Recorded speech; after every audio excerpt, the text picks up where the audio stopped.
BSc nursing या कोर्ससाठी जर प्रायव्हेट कॉलेजला तुमचा नंबर कॅपराऊंड थ्रू लागला किंवा कॅपराऊंड थ्रू तुम्ही एखादं प्रायव्हेट कॉलेजला ऍडमिशन घेतलं तर तुम्हाला किती फी लागेल, कोणत्या कॅटेगरीला किती फी लागेल, मुलींसाठी किती फी लागेल, त्याच्यासाठी काय रूल्स आहेत, आजचा हा व्हिडिओ त्यासाठीच बनवलेला आहे. विद्यार्थी मित्रांनो, तुम्हाला माहितीच असेल आता लवकरच कॅपराऊंड 1 सुरू होणार आहे. कॅपराऊंड 1 मध्ये खूप साऱ्या विद्यार्थ्यांच्या मनामध्ये एक प्रश्न येतो, जर त्यांनी प्रायव्हेट कॉलेज फिल केलं आणि त्यांचं सिलेक्शन जर प्रायव्हेट कॉलेजमध्ये झालं तर त्यांना किती फी लागेल. तर विद्यार्थी मित्रांनो, ह्याच विषयाची संपूर्ण माहिती आजच्या या एकाच व्हिडिओमध्ये तुम्हाला मिळणार आहे. व्हिडिओ थोडासा मोठा होऊ शकतो, त्यामुळे व्हिडिओ शेवटपर्यंत बघा, जेणेकरून तुम्हाला तुमच्या कॅटेगरीनुसार किती फी लागेल, कुठल्या कॉलेजला एक्सपेक्टेड फी किती असते याबद्दलची संपूर्ण माहिती तुम्हाला मिळू शकेल. तर आजच्या व्हिडिओचा टॉपिक आहे प्रायव्हेट कॉलेज फी थ्रू कॅपराऊंड 1.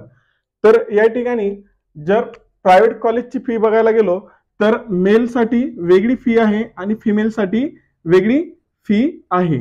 मेलसाठी वेगळी आहे आणि फिमेलसाठी वेगळी फी आहे. जर कॅपराऊंड 1 मध्ये तुमचा नंबर एखाद्या प्रायव्हेट कॉलेजला लागला, तुम्ही एससी कॅटेगरीचे असणार तर तुम्हाला 100% स्कॉलरशिप मिळेल. जर तुम्ही एससी कॅटेगरीचे असणार तर तुम्हाला 100% स्कॉलरशिप मिळेल.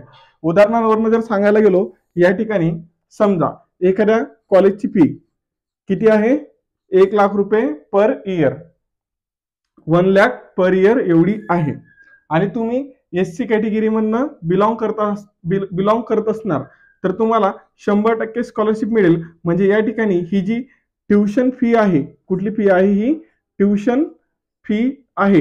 ही ट्युशन फी तुम्हाला किती लागेल, 0 रुपीज इतकी लागेल. बरोबर. सेम तसंच जर तुम्ही एसटी कॅटेगरी मधनं असाल तर तुम्हाला देखील 100% स्कॉलरशिप मिळेल.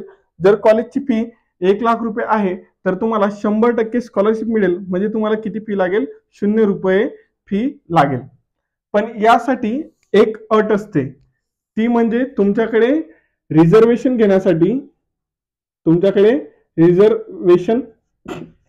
घेण्यासाठी काय असायला पाहिजे, तुमची व्हॅलिडिटी. काय असायला पाहिजे, तुमची व्हॅलिडिटी अधिक तुमचं कास्ट सर्टिफिकेट तुमच्याकडे असणं अनिवार्य आहे, आवश्यक आहे. तरच तुम्ही रिझर्वेशन घेऊ शकतात आणि तुम्हाला 100% स्कॉलरशिपचा लाभ या ठिकाणी मिळेल. नंतर जर सांगायला गेलो, जर तुम्ही ओबीसी संवर्गामधनं असाल, ओबीसी कॅटेगरीमधनं असाल तर तुम्हाला 50% स्कॉलरशिप मिळेल. किती मिळेल, 50% स्कॉलरशिप. म्हणजे जर 1 लाख रुपये एखाद्या कॉलेजची ट्युशन फी आहे, हे एक एक्झाम्पल दिलेलं आहे मी, 1 लाख रुपये जर एखाद्या कॉलेजची काय आहे, ट्युशन फीज आहे, तर त्या ठिकाणी तुम्हाला काय मिळेल, किती टक्के, 50% स्कॉलरशिप मिळेल. 50% स्कॉलरशिप मिळाली तर हे 1 लाख रुपये तुम्हाला किती भरावे लागतील, एका वर्षाला 50,000 रुपये एका वर्षाला तुम्हाला फी या ठिकाणी लागणार आहे. तसंच जर तुम्ही विजे म्हणजे काय, विमुक्त जमातीमधनं येत असणार तर या ठिकाणी तुम्हाला 90% स्कॉलरशिप मिळते. किती पर्सेंट स्कॉलरशिप मिळते, 90% स्कॉलरशिप मिळते. म्हणजे काय, जर ट्युशन फी 1 लाख रुपये आहे तर या ठिकाणी 90% जर आपण स्कॉलरशिप पकडली तर या ठिकाणी तुम्हाला किती, 90,000 रुपये स्कॉलरशिप मिळेल. 90,000 रुपये काय मिळेल, स्कॉलरशिप मिळेल. आणि उर्वरित किती भरावे लागेल, तुम्हाला 10,000 भरावे लागतील वर्षाला. कोणासाठी, विजे कॅटेगरी वाल्यांसाठी. हे फक्त मी उदाहरण दिलेलं आहे. College to college tuition fee कमी अधिक होत असते. काही काही कॉलेजेसची फी 60 पासून सुरू होते, काही काही कॉलेजेसची फी 50 पासून सुरू होते, काही काही कॉलेजेसची 80,000 फी आहे, काही काही कॉलेजेसची 95,000 फीस देखील आहे. असे देखील काही काही कॉलेजेस आहेत. त्याच्यानंतर जर तुम्ही एनटी कॅटेगरी मधनं असाल तर तुम्हाला 90% स्कॉलरशिप या ठिकाणी मिळेल. किती पर्सेंट, 90%. आणि 90% स्कॉलरशिप वाल्यांना ऑलरेडी आपण सांगितलेलं आहे किती फी भरावी लागेल. नंतर जर तुम्ही एससी बीसी मधनं असाल तर या ठिकाणी तुम्हाला देखील 90% स्कॉलरशिप मिळेल. सेम तसंच एवढ्या 10,000 जवळपास किंवा 20,000 जवळपास तुम्हाला फी कॉलेजची पेड करायची आहे. जर तुम्ही मेल असणार आणि तुम्ही ओपन कॅटेगरी मधनं असणार तर तुम्हाला 0% स्कॉलरशिप मिळेल. जरी तुमचा नंबर कॅपराऊंड थ्रू लागला आणि तुम्ही ओपन कॅटेगरीचे असाल किंवा जर तुम्ही ऍडमिशन ओपन कॅटेगरी मधनं घेतलं तर त्या ठिकाणी तुम्हाला स्कॉलरशिप 0% मिळेल आणि तुम्हाला फी किती भरावी लागेल, जी कॉलेजची ट्युशन फी असेल तितकी तुम्हाला फीस पेड करावी लागेल. ट्युशन फी किती राहू शकते, 50,000, 60,000, 70,000, 80,000 अप टू 1,00,000 रुपीज इथपर्यंत ट्युशन फी तुमची राहू शकते. ठीक आहे. आता आपण कोणासाठी बघूया, फिमेलसाठी. हे जेवढेही फी स्ट्रक्चर मी तुम्हाला आधी सांगितलेलं होतं हे सर्व फी स्ट्रक्चर कोणासाठी होतं तर मेलसाठी होतं. हे जे फी स्ट्रक्चर मी तुम्हाला सांगितलं हे मेलसाठी होतं. हे जे फी स्ट्रक्चर मी तुम्हाला सांगितलं हे देखील मेलसाठी होतं. आता आपण बघूया जे मुली आहेत, विद्यार्थिनी आहेत, त्यांच्यासाठी किती फीस ही कॉलेजला राहील. तर या ठिकाणी तुम्ही स्क्रीनवरती बघू शकता.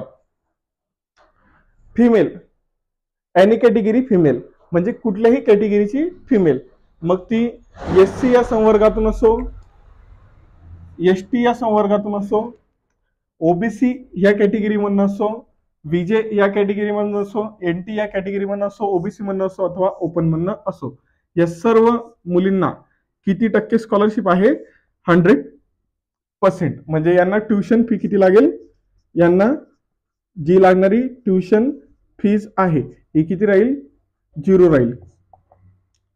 पण त्यासाठी काही अटी आहेत, त्या अटी आपण समजून घेऊया.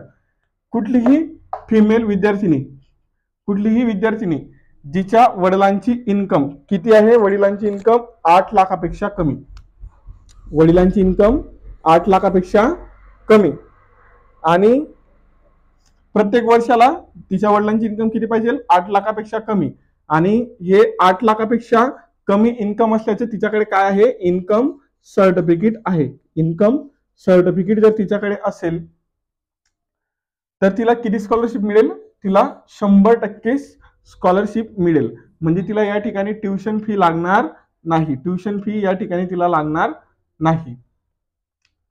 आणि जर विद्यार्थिनी ओपन किंवा OBC कॅटेगरी मधनं असेल तर तिच्याकडे EWH सर्टिफिकेट असणं हे गरजेचे आहे. जर विद्यार्थिनी ओपन आणि OBC कॅटेगरी मधनं येत असेल आणि तिच्या वडिलांची जी इन्कम आहे ती 8 लाखापेक्षा कमी असेल आणि तिच्याकडे EWH सर्टिफिकेट असेल तर त्या विद्यार्थिनीला किती, 0 फी लागेल. ट्युशन फी जी आहे ती किती लागेल, 0 लागेल.